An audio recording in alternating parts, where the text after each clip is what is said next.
Sir, ನೀವು ರಾಜಕೀಯಕ್ಕೆ entry ಕೊಟ್ಟಾಗ ನಿಮ್ಮ ಆಕಾಂಕ್ಷೆ ಏನಾಗಿತ್ತು? ಅಂದ್ರೆ ಎಷ್ಟೋ ಸರ್ತಿ ನೀವ್ ಹೇಳ್ದಂಗೆನೆ ಕೆಲವೊಬ್ರು ನಾನು ಎಂ.ಎಲ್.ಎನೇ ಆಗ್ಬೇಕು, ಎಂ.ಪಿನೇ ಆಗ್ಬೇಕು, ಡಿ.ಸಿ.ಎಂ.ಏ ಆಗ್ಬೇಕು, ಸಿ.ಎಂ.ಏ ಆಗ್ಬೇಕು ಅಂತಾನೂ ಬರ್ತಾರೆ. ನಿಮ್ಮ ಆಕಾಂಕ್ಷೆ ಏನಾಗಿತ್ತು ಸರ್?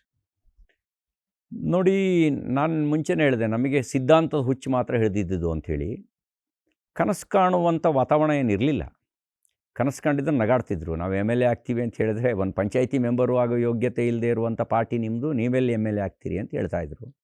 ಇವತ್ತು ಕನಸು ಕಾಣ್ಬೋದು, ಆದರೆ ಅವತ್ತು ಕನಸು ಕಾಣುವ ವಾತಾವರಣ ಇರಲಿಲ್ಲ. ಹಾಗಾಗಿ ವೈಯಕ್ತಿಕವಾಗಿರುವಂಥ ಕನಸನ್ನು ಇಟ್ಕೊಂಡೇನು ಬರಲಿಲ್ಲ.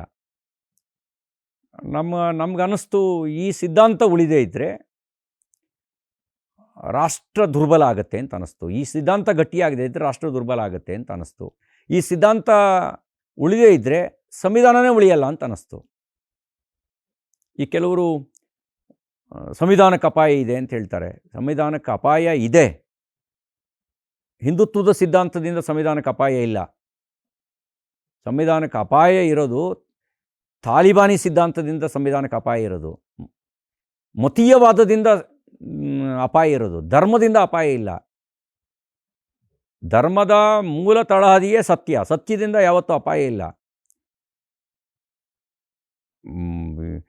ಈಗ ಅಪಾಯ ಇರ್ತಕ್ಕಂಥದ್ದೇ ಇಂಟಾಲರೆನ್ಸು ಐಡಿಯಾಲಜಿಯಿಂದ. ವಿಚಾರದ ಇಂಟಾಲರೆನ್ಸ್ ಐಡಿಯಾಲಜಿ. ದೇವನೊಬ್ಬ ನಾಮ ಹಲವು ಅನ್ನೋ ತತ್ವ ಯಾವತ್ತಾದ್ರೂ ಅಸಹಿಷ್ಣುತೆಯನ್ನು ತೋರಿಸುತ್ತಾ?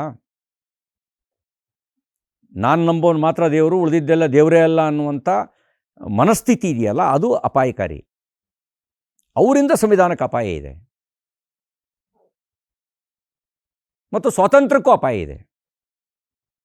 ಡಿಕ್ಟೇಟ್ ಮಾಡ್ತಾರೆ ಏನು ಮಾಡಬೇಕು ಅಂಥೇಳಿ. ಗಂಡಸಂಗೆ ಡ್ರೆಸ್ ಹಾಕಬೇಕು, ಹೆಂಗಸ್ರಂಗೆ ಡ್ರೆಸ್ ಹಾಕಬೇಕು, ಹೆಂಗಸು ಸ್ಕೂಲಿಗೆ ಬರಬೇಕೋ ಬೇಡವೋ, ಹೆಣ್ಮಕ್ಕಳು ಅನ್ನೋದನ್ನು ಡಿಕ್ಟೇಟ್ ಮಾಡುವಂಥ ಆ ಮನಸ್ಥಿತಿ ಸ್ವತಂತ್ರವನ್ನು ಕಿತ್ಕೊಳ್ಳುತ್ತೆ. ಆ ಸಿದ್ಧಾಂತ ಅಪಾಯಕಾರಿ. ಅದರಿಂದ ರಕ್ಷಣೆ ಮಾಡಬೇಕು ಅಂದರೆ ಹಿಂದುತ್ವ ಮತ್ತು ಹಿಂದುತ್ವವಾದಿಗಳು ಬಲಗೊಳ್ಳಬೇಕು. ಯಾವ ಪಾರ್ಟಿಲಿ ಬೇಕಾದ್ರೂ ಆಗ್ಬೋದು. ಯಾಕೆಂದರೆ ಇಲ್ಲಿಯ ಫಂಡಮೆಂಟಲ್ ಐಡಿಯಾಲಜಿ ಅದು ಬಹುತ್ವವನ್ನು ಒಪ್ಕೊಳ್ಳೋದು ಮಾತ್ರ ಅಲ್ಲ, ಬಹುತ್ವವನ್ನು ಪಾರ್ಟ್ ಆ್ಯಂಡ್ ಪಾರ್ಸಲ್ ಆಫ್ ಐಡಿಯಾಲಜಿಯಾಗಿ ಮಾಡ್ಕೊಂಡಿರೋದು.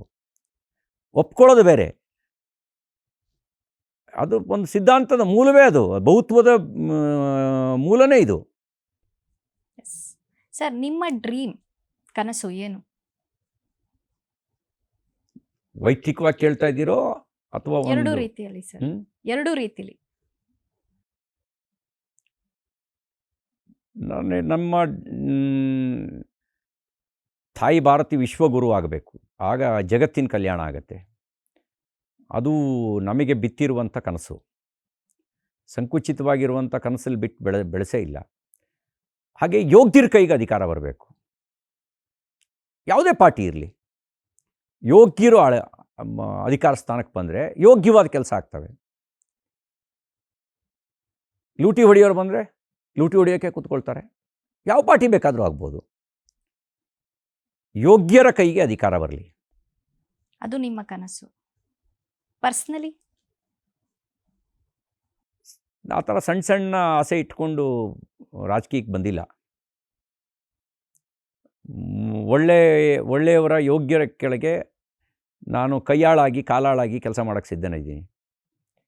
ಅವರು ರಾಷ್ಟ್ರಹಿತವನ್ನು ಲಕ್ಷ್ಯದಲ್ಲಿ ಇಟ್ಕೊಂಡು ಕೆಲಸ ಮಾಡಬೇಕು, ನಿಸ್ವಾರ್ಥಿಯಾಗಿರಬೇಕು. ಅವ್ರ ಜೊತೆಗೆ ನಾವು ಆಳಾಗಿ ಕೆಲಸ ಮಾಡೋಕ್ಕೆ ತಯಾರಿದ್ದೀನಿ. ನಾನು ಅರಸನಾಗಬೇಕಾಗಿಲ್ಲ.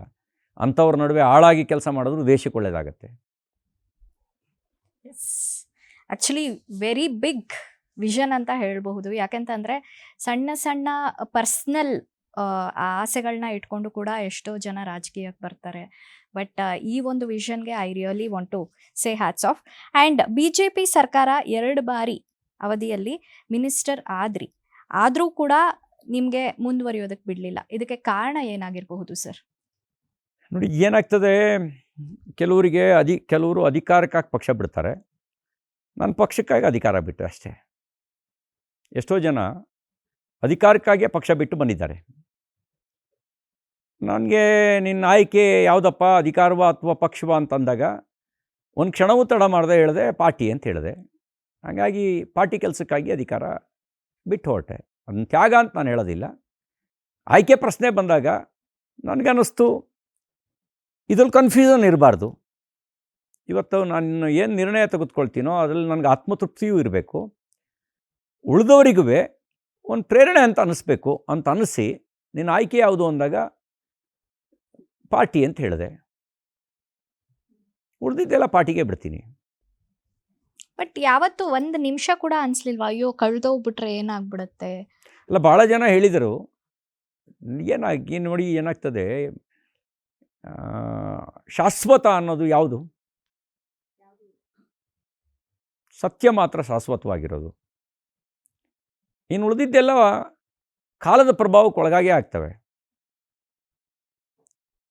ಹಂಗಾಗಿ ನಾವು ಹೆಜ್ಜೆ ಗುರುತುಗಳನ್ನು ಬಿಟ್ಟು ಹೋಗ್ಬೋದಾಗಿರೋದು, ಯಾವ ಅಧಿಕಾರ ಹಿಡಿತೀವಿ ಅನ್ನೋದ್ರ ಮೇಲೆ ಹೆಜ್ಜೆ ಗುರುತು ಬಿಟ್ಟು ಹೋಗೋಕ್ಕಾಗಲ್ಲ. ಎಷ್ಟೋ ಜನ ರಾಜ ಮಹಾರಾಜರು ಬಂದೋಗಿದ್ದಾರೆ, ನೆನಪೇ ಇಲ್ಲ. ಒಳ್ಳೆ ರಾಜರನ್ನು ಮಾತ್ರ ನೆನಪಿಟ್ಕೊಂಡಿದೆ. ಹಾಗೆ ನಾವು ಇದ್ದಾಗ ಏನು ಒಳ್ಳೆ ಕೆಲಸ ಮಾಡ್ತೀವಿ ಅದು ಜನರ ಮನಸ್ಸಲ್ಲಿ ಉಳಿಯುತ್ತೆ. ಅದು ಬಿಟ್ಟರೆ ಎಷ್ಟು ಕಾಲ ಇದ್ವಿ ಅನ್ನೋದು ಜನರ ಮನಸ್ಸಲ್ಲಿ ಉಳಿಯಲ್ಲ. ಅಧಿಕಾರ ಇದ್ದಾಗ ಹೊಗಳು ಭಟ್ರು ಬರ್ತಾರೆ, ತಮ್ಮ ಲಾಭ ಮಾಡ್ಕೊಳ್ಳೋಕ್ಕೆ ಹೊಗಳ್ತಾರೆ, ಹೊಗಳು ಹೋಗ್ತಾರೆ. ಆ ಹೊಗಳಿಗೆ ಸೂಲಕ್ಕೆ ಏರಿಸೋ ಕೆಲಸ ಮಾಡ್ತಾರೆ. ಆಮೇಲೆ ಹಾಗಾಗಿ ನಾವು ಆತ್ಮತೃಪ್ತಿ ಇರಬೇಕು ಅಂತಂದರೆ ನಾವು ಒಳ್ಳೆ ಕೆಲಸ ಮಾಡಬೇಕು. ಒಂದು ನಿಮಿಷನೂ ಅನಿಸ್ತಿರ್ಲಿಲ್ವ ಸರ್? ಅಂದರೆ ಇವಾಗ ನೀವು ಹೇಳಿದ್ರಿ, ಅಂದರೆ ಇವ್ರು ಹೇಳೋರು ಅಂತ. ಒಂದು ನಿಮಿಷನೂ ಪರವಾಗಿಲ್ಲ ಬಿಡು, ನನಗೆ ನನ್ನ ಕರಿಯರ್, ನನ್ನ ಒಂದು ಡೆವಲಪ್ಮೆಂಟ್ ಅದು ಇಂಪಾರ್ಟೆಂಟು ಅಂತ ಎಲ್ಲೂ ನಂಬಿಕೆ ಅನಿಸಿಲ್ಲ. ಇದೆಯಲ್ಲ, ನಂಬಿಕೆ. ನನ್ನ ನಂಬಿಕೆ ಯಾವತ್ತೂ ನಾನು ಕಳ್ಕೊಂಡಿಲ್ಲ. ನನ್ನ ಪಕ್ಷದ ಮೇಲಿನ ನನ್ನ ನಂಬಿಕೆ ಕಳ್ಕೊಂಡಿಲ್ಲ. ತಂದೆ ಮಗುನ ಮೇಲಕ್ಕೆ ಆದರೆ ಅದು ನಗ್ತಾ ಇರತ್ತದು. ನನ್ನನ್ನು ಕೆಳಗೆ ಬೀಳಿಸ್ಬಿಡ್ತಾರೆ ಅಂತ ಅದೇನು ಅಂದ್ಕೊಳ್ಳೋದಿಲ್ಲ. ನನ್ನಪ್ಪ ನನ್ನನ್ನು ಹಿಡಿದೇ ಹಿಡಿತಾನೆ ಅಂತ ನನಗೂ ನನ್ನ ಪಕ್ಷದ ಮೇಲಿನ ನಂಬಿಕೆ. ಮೇಲ್ಗಡೆಯಿಂದ ದಬ್ಬಿದ್ರು ಪ್ಯಾರಾಚೂಟ್ ಹಾಕಿ ದಬ್ತಾರೆ, so that we can see the world ಥರ. ಸೊ 2019ರಲ್ಲಿ BJP ಸರ್ಕಾರದಲ್ಲಿ ನಿಮಗೆ ಕೊಟ್ಟಂತಹ ಖಾತೆಯನ್ನು ಯಶಸ್ವಿಯಾಗಿ ನೀವು ನಿರ್ವಹಿಸಿದ್ರಿ. ಆದರೂ ಮಧ್ಯದಲ್ಲೇ ಸಂಪುಟದಲ್ಲಿ ಕೈ ಬಿಟ್ರು. ಇದರ ಒಂದು ಹಿಂದೆ ಯಾರದಾದ್ರೂ ಕೈವಾಡ ಇತ್ತು ಅಂತ ಇಲ್ಲ, ನಿಮ್ಗೆ ಅನ್ಸುತ್ತಾ? ನನಗೆ ರಾಷ್ಟ್ರೀಯ ಪ್ರಧಾನ ಕಾರ್ಯದರ್ಶಿ ನಮ್ಮ ರಾಷ್ಟ್ರೀಯ ಅಧ್ಯಕ್ಷರು ನನಗೆ ಫೋನ್ ಮಾಡಿದ್ರು. ಉಭಯ ಕುಶಲೋಪರಿ ವಿಚಾರಿಸಿದ ನಂತರ ಸೆಪ್ಟೆಂಬರ್ 25 ದೀನದಯಾಳ್ ಉಪಾಧ್ಯಾಯರ ಜನ್ಮದಿನ. ಅವರು ಉಭಯ ಕುಶಲೋಪರಿ ವಿಚಾರಿಸಿದ ನಂತರ ನನಗೆ ಕೇಳಿದರು, आपका आद्यता क्या है ಅಂದರು. आप किसके बारे में पूछ रहे हैं, मुझे मालूम नहीं ಅಂತ ಹೇಳಿದೆ. ಅವ್ರು ಹೇಳಿದ್ರು, पार्टी और सरकार आद्यता क्या है? हमेशा पार्टी है, सोच करके बताओ अंदर, सोचने का ज़रूरत नहीं, हमेशा पार्टी है अंदर. ठीक है, आप हमारा टीम में रहेगा ಅಂತ ಹೇಳಿದರು. ಅವ್ರು ಮರುದಿನ 26ನೇ ತಾರೀಕು ನಾನು ಅನೌನ್ಸ್ ಮಾಡಿದ್ರು ರಾಷ್ಟ್ರೀಯ ಪ್ರಧಾನ ಕಾರ್ಯದರ್ಶಿ ಅಂತ.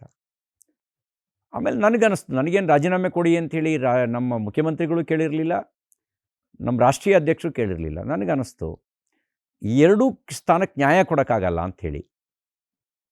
ಆವಾಗ ಸಚಿವ ಸ್ಥಾನಕ್ಕೆ ರಾಜೀನಾಮೆ ಕೊಟ್ಟೆ, ತೆಗೆದಾಕಲಿಲ್ಲ. ನಾನು ಪಕ್ಷದ ಪ್ರಧಾನ ಕಾರ್ಯದರ್ಶಿ ಉಳಿಸ್ಕೊಂಡು ಸಚಿವ ಸ್ಥಾನಕ್ಕೆ ರಾಜೀನಾಮೆ ಕೊಟ್ಟೆ.